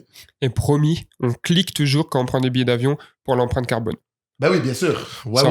C'est important. Et on fly juste en économie parce qu'on est des broke boys. Mais si vous continuez à être sur Patreon, on va fly business class. Merci. Exactement. Merci aussi aux Patreonneurs de haut rang. de tiers élevés qui nous soutiennent. Monsieur Léo du montage, tu vas les dédicacer maintenant. Merci à tous nos Patreonneurs et en particulier à nos Patreonneurs de rang supérieur. Vous aidez à rendre le podcast possible. Merci énormément. JF Richard, Hugo Gruson, Benoît Gade-Soleil, Jules Fornage, Aurel, Thib, Justine, Jocelyn Leblé, Eno Hooligan, Thomas, Mathieu Fourniol, Bertrand Barrault, Sylvain et Ditat Sports. On est reparti. Mathieu, j'ai une petite question. Ouais. C'est quoi ton main income maintenant? De quoi tu vis le plus? Réseaux sociaux. Ok. Plus Donc, collaboration. Spécifiquement, je sais pas, réseaux sociaux, podcasts, Ok. Instagram. Ok, parfait. Instagram majoritairement et le podcast. Ouais, TikTok autant. Mes deals sont toujours inclus maintenant. C'est TikTok, Ok, TikTok, Instagram. tu fais un... Ouais, Des exactement. bundles. Des budgets. Ouais, mais ça arrive, il y a certaines compagnies qui me disent genre juste un TikTok, il y en a d'autres qui me disent juste un Insta et tout, whatever. Parce que c'est sûr, tu fais un package deal, ben, le prix est plus élevé. Tu me demandes de faire plusieurs vidéos. Et c'est principalement les brand collabs qui ramènent l'argent plutôt que le AdSense. Si je comprends bien. C'est quoi AdSense? AdSense, c'est tu sais, les revenus qui viennent des publicités intégrées par YouTube, intégrées dans le podcast sur Spotify, par exemple. Non, aussi AdSense. Aussi, Ah on ouais, fait beaucoup AdSense. d'argent. Ouais, on fait bien. On fait quand les deux, on vit bien de plein de trucs, mais je dirais plus les collabs en tant que tel. Ok. Les collabs, ça paye bien. Ouais. C'est sûr. On a parlé au tout début du podcast de Snapchat. Ouais. Snapchat, comment ça se passe pour... Moi, j'avoue, je suis pas créateur Snapchat. Ça ne gêne pas d'en parler de comment ça se passe, tout cet écosystème, comment tu peux être rémunéré sur Snap et tout. Comment être rémunéré, c'est que t'as comme un vendor portal, t'as comme un portail que tu vas avoir genre ton argent qui va être dedans et tout, Ok. peu importe. Et tout ce que tu fais, en fait, c'est tu postes. Je pense que c'est 25 snaps minimum. OK. Ok, par jour. Par jour, exactement. Ok. Le plus interactif que c'est, ben, le mieux c'est. T'as plus de views et tout, peu importe. Et dans le fond, les ads, ils vont aller entre... Mais c'est hors de ton contrôle. Le plus de views que t'as, le plus de ads que tu vas être choisi pour cette journée-là. Fait que si t'es la personne qui est toujours la plus vue et t'es toujours la personne la plus interactive, et il y a beaucoup de gens, ben t'es on top of the list de tous les créateurs. Fait que là, il y a plus de gens qui cliquent. Tu vois, quand tu ouvres ton Snap, il y a toujours, on va dire, les 4 Ouais. premières barres. Ouais. Ben, des fois, tu vois souvent les mêmes noms qui reviennent en haut. Ben, eux, c'est les plus gros. Donc, eux, les plus gros ont plus de ads. Plus d'argent dans la poche. Fait que ça ressemble un peu à ça. Et est-ce que tu dirais est-ce qu'il y a des brand deals par Snapchat ou non? Snapchat, le main income, c'est ce vendor portal intégré là, par la plateforme. Mais c'est séparé. C'est juste, tu peux faire des brand deals. Tu peux faire Exemple, des il y a une brand deals. compagnie qui m'envoie un message qui dit, je veux que tu passes. Moi, ça m'est arrivé, j'ai fait de la promo 2-3 fois sur Snap. Mais ça, c'est complètement ça par rapport. C'est un gars, on va dire, qui me texte, une digital compagnie, blablabla. J'aimerais ça que tu promotes sur Snap. Ok, ça va. Mais c'est pas le main income du tout. Cool. Dernièrement, on était en France, comme on l'a dit. On a rencontré des créateurs français. On a rencontré des compagnies en France qui travaillent avec les créateurs, etc. Ensuite, on est arrivé à Montréal. La première chose qu'on a fait en atterrissant, c'est qu'on est allé à un event qui essaie de mettre en Content Fest, shout-out à Jackie Swood, qui essaie de mettre en contact les créateurs québécois et des compagnies québécoises, des agences, dans le fond, le Creator Agency. On a vu qu'il y a une grosse différence entre comment les choses se passent en France pour l'instant et comment les choses se passent au Québec, que malheureusement, au Québec, pour l'instant, à mon avis, c'est vu comme moins un métier legit. C'est vu, il y a une moins grande crédibilité par rapport aux créateurs de contenu et l'écosystème qui vient avec. Parce qu'il n'y a pas juste des créateurs. Il y a des monteurs qui font leur vie. Il y a des éditeurs. Il y a des managers derrière tout ça. Il y a des agents. Des brand stratégies. Exactement. Des social media strategists, comme tu as dit. Il y a tellement de... C'est un vrai écosystème où il y a des gens qui sont... C'est pas juste des gens devant la caméra. Là. Il y a du monde qui c'est leur job, qui ont un diplôme. Toi, tu as vécu ça comment? Surtout que tu as fait la télé-réalité qui, pour beaucoup de monde, dit c'est comme le portail à devenir un créateur au Québec, même si toi, tu l'étais avant. Comment tu as vécu, comment tu vis en fait ce métier au Québec où c'est vu parfois comme pas un truc encore très sérieux? Écoute, je suis quelqu'un que la critique, j'en ai rien à foutre, fait que je peux même pas te répondre en fait parce que je les vois pas. Okay. Genre, moi, ça m'est jamais arrivé en fait, quelqu'un qui vient me voir en vrai puis qui commence à m'insulter. Ça m'est jamais arrivé. J'ai une personne en tête peut-être qui m'a déjà fait genre des petites insultes, genre vous les créateurs de contenu, mais il faisait ça avec tous les créateurs de contenu. Ouais. Pour moi, t'as juste un hate spécifique au niveau du travail. Mais en général, les gens sont très gentils, les gens ils respectent ce que je fais, peu importe et tout. Fait que mon expérience par rapport à ça est bien. C'est juste que si on y va en termes monétaires, bah, je fais aucun argent au Québec, là. Je fais pas d'argent au Québec. Okay, mon argent est tout US, France, Europe et tout. Ok, wow. Ouais, fait que c'est pas, y a pas d'argent à faire de sponsor au Québec. Il y en a un peu, mais écoute, je me suis fait payer tantôt $220 pour une collab, là. C'est genre, ça part à voir parce que en Europe, pour la même collab, je me fais payer 6000. Genre, ça pas, c'est blanc et noir. Genre, fait que tu sais, c'est comme, ça ressemble un peu à ça. Est-ce que tu te souviens de ton premier brand deal? Non. Non, je pense pas. Est-ce que j'ai l'impression que c'est un divan. Quand je suis sorti de l'amour, je pense que c'est un divan, mais il n'y avait pas d'argent. C'est souvent, c'est drôle, ça vient souvent ça. Genre, les gars, ils sortent de la télé-réalité, puis ils se font offrir les meubles gratuits. Which is great, by the way. Genre, un meuble, c'est cher. Ok, les gars, je sais pas si vous êtes en appart ces temps-ci. Achetez un sofa, un canapé, comme vous dites. Yo, un frigo aussi, une sécheuse. En tout cas. Ouais, ça vaut la peine. Ouais. Si tu peux meubler ton appart grâce à ton contenu, fais-le. Moi, je vais revenir au podcast vite fait. On a parlé que tu as rencontré Carl à l'île de l'amour, mais on n'a pas parlé de comment vous rencontrez Sergio, qui lui est un créateur anglophone à ce moment-là, et comment vous lancez ce podcast anglophone qui est aujourd'hui, à ce que je sache, le plus gros podcast anglophone qui sort de chez nous. Et vous savez, vraiment un top podcast qui, chaque fois que je regarde, je vois qu'il est en expansion, plus de followers, etc. Moi, ce que j'aime beaucoup, c'est regarder l'interaction. On est d'accord qu'aujourd'hui, beaucoup de monde achète des followers, malheureusement, puis ça enlève une crédibilité quand on travaille avec des brands. Des fois, ils savent pas si nos followers sont vrais et tout. Faut aller regarder les interactions. Est-ce que ça fait du sens, le nombre de likes, le nombre de followers, le nombre de comments? 100%. Vous avez paquet de comments. Ouais, c'est pas des petits bots indiens ou russes. Non. C'est des vraies femmes. C'est Tu fou. cliques, la fille, elle habite vraiment dans la ville. Elle capote sur ce que les gars font. Parle-nous un peu de comment ça s'est build, cette équipe. L'équipe, moi, Michou, 13 ans d'amitié. C'est vrai, Michou aussi, pardon. Mais sinon, si on y va, parce que oui, quand on a commencé le podcast, Michou était pas là. 3, c'est ça. Fait que moi et Carl, on s'est rencontrés justement à l'île de l'amour, blablabla et tout. Avant, Sergio, nos deux ex étaient meilleurs amis. Fait qu'ils nous ont présenté comme boyfriend, on est devenu potes. Au début, en toute vérité, on s'aimait pas. On l'a déjà dit dans le podcast. On n'était pas potes comme ça et tout, parce qu'on est très... j'ai pas le mot en tête, j'aime pas dire ça parce que c'est pas la définition que j'aime, mais très genre alpha, très coq, très gros caractère vibe et tout. Fait que genre vu que lui aussi est comme ça, moi aussi je suis comme ça, c'était genre un peu en mode comme ça. En fait, zéro, les deux on est ultra relax, rien à foutre et tout. Fait que au final, au début c'était comme ça et après ça on est devenus potes. Puis lui ça fait 4 ans. Fait que c'est ça. Après, il y a eu Carl et tout, là. Après ça, vu que Sergio, lui, il est créateur de contenu depuis justement 3 ans. Lui, il était sur TikTok, il faisait déjà du contenu et tout. Il s'est dit, écoute, moi, mon contenu, c'est de parler, justement, d'aider les gens, d'aider la population. Il y a des gens qui sont dans l'anxiété, dépression, dans des break-ups, des trucs comme ça. Qui a dit, voir un podcast qui parle de relations, c'est la meilleure chose. Fait qu'il voulait commencer et moi, j'avais le contact. Moi, j'avais le contact. Okay. Lui, il voulait commencer son podcast. Moi, j'avais le contact pour aider d'avoir le studio. OK, parfait. Fait que, écoute, j'ai contacté contact. 1+1+1+1 et tout. Après, on a commencé. Au début, c'était juste Sergio un petit peu plus tout seul, avec nous, blablabla et tout. Puis on a finalement grossi tout ensemble. Puis on est devenu genre permanent. Ouais. Et les gens, finalement. Mais au début, c'était beaucoup plus sérieux. C'était des conversations qui étaient très sérieuses. Maintenant, c'est beaucoup plus. On a des conversations sérieuses, mais c'est avoir du fun. Que ce soit léger, que tout le monde peut écouter. Vous faites des dance battles mid-podcast. Les gars mettent genre de la musique dominicaine sur la. C'est tellement drôle pour le gros pod. Fait qu'au final, c'est ça, puis c'est comme ça qu'on a commencé. J'ai des questions de nerd de podcast, parce que du coup, nous aussi, on a un podcast. Et... Jure? Ouais, c'est ce qu'ils écoutent là, les gens, en fait. Ok, cool. Vous enregistrez chaque semaine, comment ça se passe? À Montréal, chaque semaine, vous avez votre rendez-vous Chaque semaine, 2 fois. Okay. C'est comme vous, genre plusieurs podcasts là, dans le même bloc d'heures. Ok. Mais seulement 1 fois par semaine. Mais vous faites un release par semaine ou... Un release par semaine aussi. Mais par semaine, vous recordez 2 épisodes, si je comprends bien, en un sitting. Ouais, exactement. Vous changez entre-temps pour créer l'illusion. Okay, cool. Dévoile pas toute notre stratégie. Je pense qu'ils savent à this point. Et comment ça fonctionne? Je veux pas être indiscret si tu peux répondre, il n'y a aucun souci. Comment ça marche avoir un studio? Est-ce qu'il faut le payer? Est-ce qu'à le point, quand tu deviens assez grand, c'est un brand partnership, donc tu shout-out le studio, tu payes plus? Comment ça fonctionne? Parce que nous, on est un traveling studio, si vous le saviez pas. Ouais, nous, on est 2 studioistes, là. Exactement, on a 2 valises et de l'équipement. Et voilà. Écoute, ça dépend. On a eu autant de collabs qu'on paye aussi. Okay. Mais on a eu collabs, genre, tu shout-out le studio et on paye pas. On a eu les 2, puis on a aussi juste payé le studio et puis on reste là. Ça va. Puis vous travaillez avec un monteur en live, un gars qui fait les cotes déjà pour vous en arrière de la caméra. Ouais, exactement. Incroyable. Un jour, bien sûr. Incroyable. Parce que nous, on fait les mais cotes je vais donner quand même crédit à Sergio, c'est Sergio qui fait toutes les edits. Fait qu'il y a quelqu'un qui fait les cotes avec les timestamps, mais après ça, le edit de pourquoi, le fruit de pourquoi on a grandi aussi vite, c'est à cause du edit en tant que tel, et ça, c'est Sergio qui fait ça. Okay. De rajouter tous les effets spéciaux, les trucs, là, blablabla, lui est incroyable pour ça, donc ça, je lui donne le crédit pour ça. Ok, j'aimerais bien rencontrer Sergio un jour. Je vous avoue, là, je pense on va se comprendre. C'est moi qui fais les tâches. Ouais, on peut pas. Malheureusement, on a un truc. Maintenant, on peut. On peut canceller le truc après.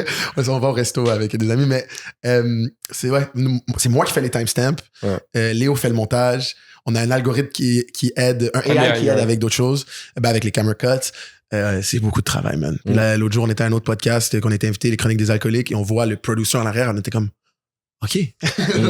Mais j'adore rencontrer d'autres podcasteurs parce que... Ouais, c'est trop bien de pouvoir... c'est sûr, là, vous commencez et tout, mais as you guys growing, genre, c'est toujours bien de investir dans, justement, quelqu'un qui va être derrière, investir dans le studio. Ça va sauver du temps, vous allez être plus productif et vous allez faire plus d'argent au final. Fait qu'au final, c'est ça. 15 Patreoners de plus et on engage quelqu'un. C'est ça. Est-ce que toi, t'as un manager ou tu gères toutes tes collaborations tout seul? Moi, je gère tout seul. Jure? Ouais, tout seul. Man, à ta grandeur, ça me surprend. Impossible que j'ai un manager.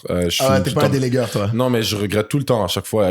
Je suis vraiment bon avec ça vu que j'ai tellement été un salesman. Ouais, c'est sûr. Moi, en fait, je suis le... façon de parler, je suis le manager au pire pour le podcast. Fait que c'est moi qui va chercher aussi le collab pour le podcast. Okay, moi aussi tout seul. Cool. Mes gars et tout, je vais aller chercher tout. Je suis habitué de le faire. Je sais comment ça fonctionne. Puis au final, quand j'ai des agences qui m'approchent, qui me disent écoute, blabla, au final, je fais plus que l'agence. Exact. Même s'ils me disent qu'ils ont les contacts, au final, je vais toujours chercher plus qu'eux qui me cherchent. Fait que là, ça me fait chier. Ils prennent le cote. Ouais. Pourquoi, c'est vrai? Fait qu'au final, ça me fait juste chier. Je travaille avec des contrats non exclusifs. Fait que des fois, si j'ai des agents, je leur dis, écoute, moi, j'ai pas besoin de toi. Toi, tu me veux. Tu peux utiliser mon visage, mon nom, tu peux faire tout ce que tu veux, mais j'ai un nom exclusif. Ça veut dire que si je vais chercher quelque chose par moi-même, je prends 100% de la cote. Bravo. Si toi, tu vas me chercher quelque chose, il y a pas de problème. Je vais le prendre, ça va me faire plaisir. Toi, tu peux prendre ton 20%. Mais souvent, on est d'accord, ils aiment pas ça. Eux, c'est pas ça qu'ils veulent. Ah, ça dépend qui. Mais ouais. Ça dépend qui, clairement. Moi, je pense peut-être au Québec aussi. Ouais, au Québec. Mais en tout cas, en France, je sais que ça se fait de plus en plus d'avoir des gens non exclusifs et qui se font une petite relation. Moi, je travaille avec une meuf qui, pareil, elle a son petit groupe de créateurs sport, tu vois.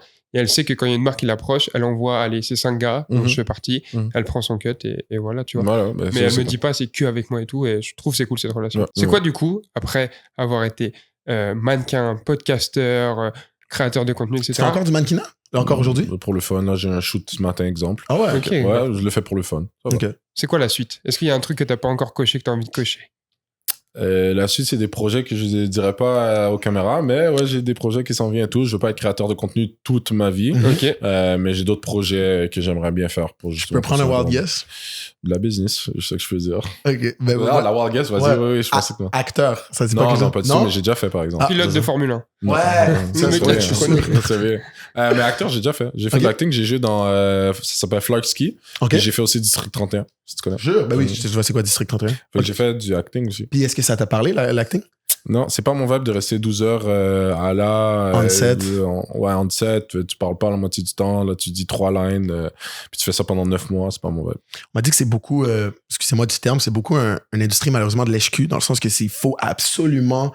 Pour grind dedans, là, pour monter, il faut absolument que tu cires les pieds de la bonne personne puis qu'elle t'aime bien. Est-ce que tu as ressenti ça, toi? J'étais pas assez dans le game pour dire ça. Je pourrais pas répondre. Moi, je faisais mes trucs. On me disait, tu vas là. Tu sais, j'étais pas un rôle chose, là. J'étais le gars qui est dans le bac, là. Ouais. Là, je joue au pool et tout. C'est un sérieux, là. Fait que j'ai pas... T'as fait de la figuration. Ouais, figuration un peu style. Fait que je pourrais vraiment pas répondre, honnêtement. J'ai plus de soucis. Ouais, c'est ça. Très, très bien. On approche gentiment de la fin de ce podcast. Et comme avec tous nos invités, on va faire notre séquence habituelle que les vrais de vrais connaissent. Je vais d'abord te demander ton pet peeve de la semaine. Un petit truc qui t'a énervé, un petit détail. Ça peut être peut-être cogner le doigt de pied sur la table basse ou alors, je sais pas... le trafic dans la ville. Ton AC qui marche plus, un truc comme ça. Et pour finir sur une bonne note, je te demanderai le moment qui t'a redonné foi en l'humanité cette semaine. C'est un peu poussé, mais c'est ça. Ce qui m'a énervé, le fait que Carl... ne dorme pas la nuit, mais prend 18 siestes dans la journée. Non, les gars, je peux vous montrer une vidéo là. Il me fait trop chier. Il est en train de dormir dans l'auto. Là, attends, je dors le soir. Dors le soir. Genre, il me fait trop chier. Genre, ça m'énerve trop. Mais ça, c'est tous les semaines. Donc, mets ça tous les semaines, pet peeve. Mais sinon, quelque chose que l'humanité. Là, j'ai l'air d'un gars qui est ultra pas, qui est pessimiste. Ouais, vraiment, zéro positif. Si tu veux, pendant que tu penses un peu, nous, on peut dire nos moments qui nous ont donné foi en l'humanité. Moi, Léo, c'est toi. Non, non, en vrai, mon moment qui m'a redonné foi en l'humanité, c'est avant de partir de Paris. En on était dans une boulangerie. Puis, je prends genre 40 pâtisseries parce que je suis en France. Puis, je suis comme, c'est trop bon.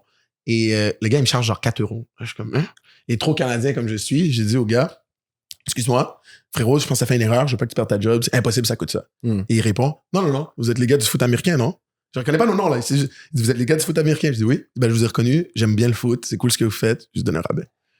Et bro, moi, pâtisserie, come on. J'étais comme ça tout le reste de la journée.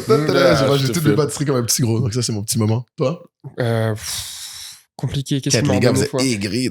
Non, mais c'est parce que aussi, on enregistre beaucoup d'épisodes back-to-back. Faut qu'on trouve des différents. Mais non. Si. Ah, moi, j'en ai plein. Qu'est-ce qui m'a redonné foi en l'humanité?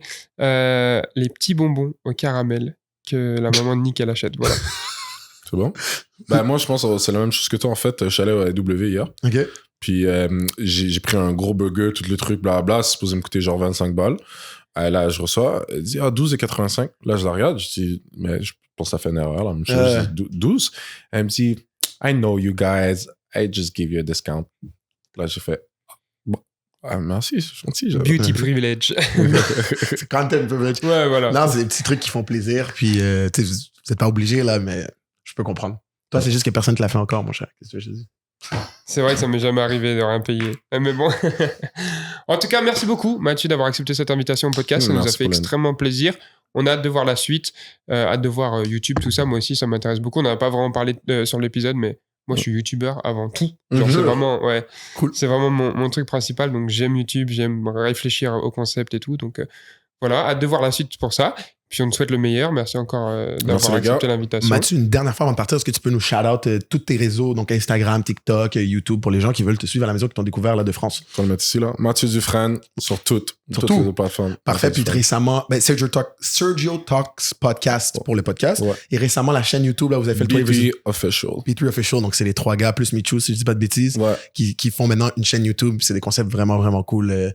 Donc, c'est ça. On va suivre ça. Yes, sir. Hâte de voir ça. Merci à vous d'avoir écouté l'épisode jusque-là. Et puis, si vous êtes encore à l'écoute, n'hésitez pas à commenter un emoji. Qu'est-ce que j'ai envie qu'ils commentent? Volcan. Voilà, emoji volcan, vous commentez ça. On se retrouve très bientôt dans un nouvel épisode de Sans Stress. À bientôt. Ciao, Zao. Ciao.